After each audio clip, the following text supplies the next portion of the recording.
حضرت عبداللہ بن مسعود رضی اللہ عنہ فرماتے ہیں کہ رسول اللہ صلی اللہ علیہ وآلہ وسلم نے ارشاد فرمایا، اللہ تعالیٰ نے جس طرح تمہارے رزق تقسیم کر دیے ہیں اسی طرح تمہارے اخلاق بھی بانٹ دیے ہیں، اور اللہ تعالیٰ دنیا کا مال ہر شخص کو دے دیتا ہے، خواہ اللہ تعالیٰ اس سے محبت کرتا ہو یا نہ کرتا ہو، جبکہ ایمان صرف ان لوگوں کو عطا کرتا ہے جن سے وہ محبت کرتا ہے، لہٰذا جس کو اس نے ایمان کی دولت سے نوازا ہے اس سے وہ محبت بھی کرتا ہے، اور اس ذات کی قسم جس کے قبضہ قدرت میں محمد صلی اللہ علیہ وآلہ وسلم کی جان ہے، بندہ اس وقت تک مسلمان نہیں ہو سکتا جب تک اس کا دل مسلمان نہ ہو، اور بندہ اس وقت تک مسلمان نہیں ہو سکتا جب تک اس کا پڑوسی اس کے شر سے محفوظ نہ ہو۔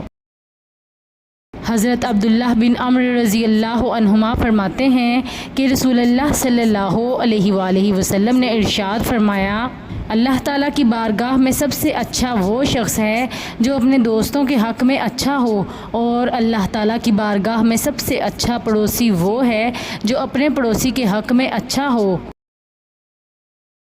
حضرت انس بن مالک رضی اللہ عنہ فرماتے ہیں کہ رسول اللہ صلی اللہ علیہ وآلہ وسلم نے ارشاد فرمایا، وہ شخص کامل مومن نہیں ہے جس کی بری عادتوں سے اس کے پڑوسی پریشان ہوں۔